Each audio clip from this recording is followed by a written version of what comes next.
What's good, YouTube? Welcome back to my channel. Welcome back to Yanis. Everything. How is everybody doing? I'm doing good. I'm happy as usual. Anyways, if you are new here, please don't forget to subscribe to my channel. Hit the post notification bell so you get notified when I post my next video. Give this video a big thumbs up and let's get interactive in the comment section. Alright, as you can tell by the title of today's video, I'll be sharing hilarious experiences of my secondary school days, and I'll also be giving the giveaway announcement and how it's going to go and when it's going to go down. So if you want to have a good laugh, want to stay entertained, stay tuned to this video.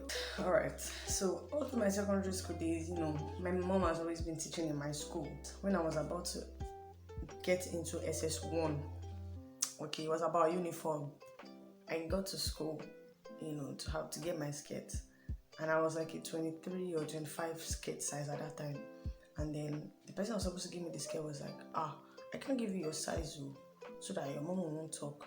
I will give you 33. The skirt was yay big, and this was like how I was, and the skirt was like this. I was so embarrassed to go into the class. So I had this gigantic school bag in SS1, and then when I wore the school bag, I took the skirt and folded it. Like I just folded it at the back of the school bag when I was about to enter the class so that people would not see the sack I was wearing, because I was literally wearing a sack. She said she was going to give my skirt size so that my mom won't talk. And then there was another experience that happened when I was in SS2. So this is how it went. I always lived very far from my school. And then sometimes I'm early, sometimes I'm late. So this day I was late. So the math teacher that was the first period we were having. So he was already in the class. Alright. And I entered the class, I greeted. I saw my class teacher and I saw another teacher. I was like, good morning, ma'am, good morning, sir. And I sat down. And then the class was rowdy. And I was like, hey, everybody stop making noise.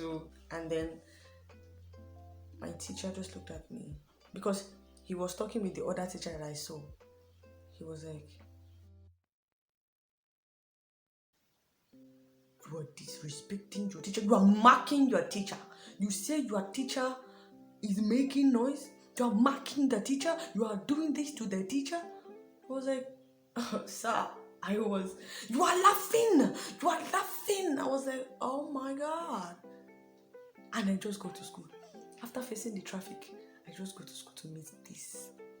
I was like, get out here and kneel there. I was confused beyond confusion. And then he says, kneel down there. I'm like, hey, God, what is happening? I was already afraid because I knew that my mom can be called at any time and I can get different types of slaps.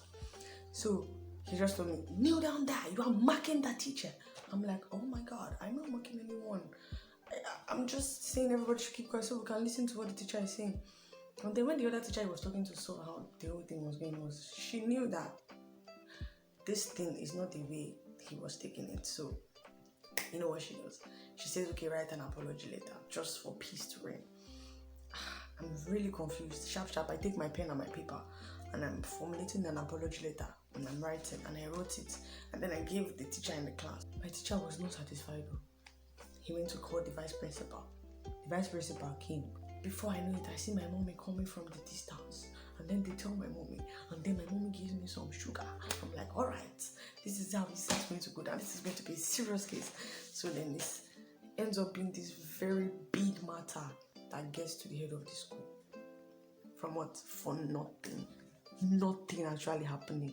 To me, nothing happened that day. It was not worthy of what it was. And then the matter ends up being this very big issue. They are having this huge meeting. The head of the school says I should go and write a report on what happened.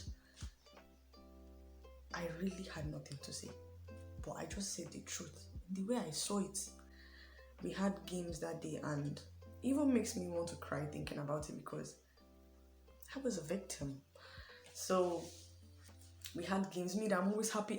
Games. Let's throw basketball. Let's do this. Let's do that. I couldn't do anything. I was so destabilized. I was so sad. Like my mind was heavy for nothing because I didn't do anything. And then the end of the day comes, and then I see them holding this big meeting, and then one of my classmates comes to tell me that, hey, Ian, you're special. meeting only because of it. It was not even funny to me, but he just meant it as a joke. But at that point, it wasn't a joke to me anymore.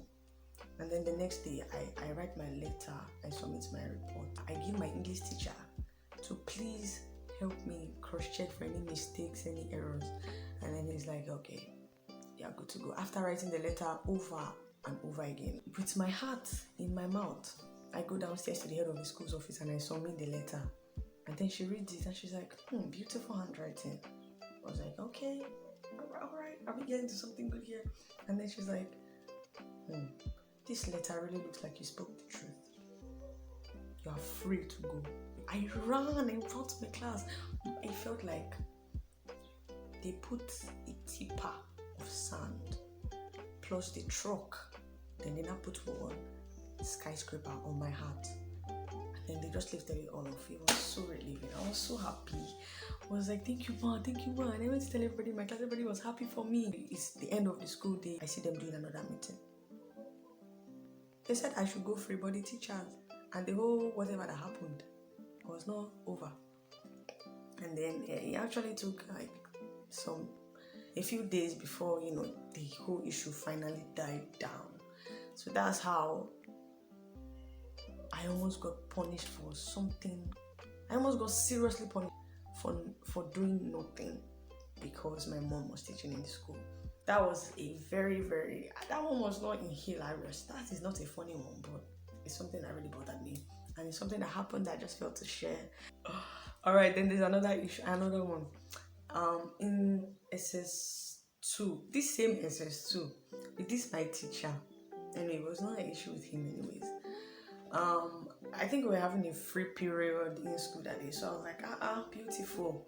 I just took a pen and I started to draw people. My mates, I didn't draw any teacher. I didn't disrespect any teacher. So we're free. I just felt to relieve the mood. I just thought I was drawing people on the board, my left hand, and it actually turned out to look like these people. So I drew people. It was a funny one. One teacher came by and looked at the board and was like, and she left. And then the vice principal comes and she's like, you are drawing people on the board. Kneel down there. Go and call me the principal. From having fun to go and call me the principal in less than 3 seconds. Then, and I saw the principal downstairs in the meeting with some school executives and the head of the school. And then someone goes downstairs and calls the principal from the serious high cadre meeting they were having, and comes to show the principal what I was doing. I was so scared. I was like, yeah, you fetched yourself suspension. You use your own hand to carry suspension home. And the principal comes upstairs from his meeting. He had this horrid, countenance. He was trying to rush. And then he looked at the board and was like, he had to hold his laughter in because of the people I drew on the board. And it was just a fun thing. So he says, you know what? You are drawing all these faces. Maybe you can draw. You're an artist, but you can draw the faces of everybody in this school on a paper and submit to me. Can you believe that? And then I started to draw the faces of everybody I could remember, like cartoon, cartoon looking like this. Anybody that I know using glasses, I draw them like this. Anybody I know is just a regular person, I draw it like this. And he ended up not even collecting it from me. So that's how God saved me from that one, because that could have fetched me heavy punishments. So yeah, that's basically the top experiences that highlights of my secondary school life that I can really remember. And then there's another highlight, but I'd like to put it in another video. It's the giveaway part. I'll be doing a giveaway when I hit 1,000 subscribers. That is a big promise. I'll be giving away 10,000 naira to a very lucky somebody. But all you have to do is be subscribed to my channel and turn on post notifications. When I hit 1,000 subscribers, I will be doing a giveaway. So tell your brother, to tell your sister, to tell her auntie and her uncle to subscribe to Iyano's everything. That's it for today's video. I hope you had fun. I hope you had a good laugh. I hope it took tension off you. Thank you everybody for watching previous video. I hope to do vlogs very soon, so stay tuned to Iyano's everything. Stay subscribed and I'll see you in the next video. Peace.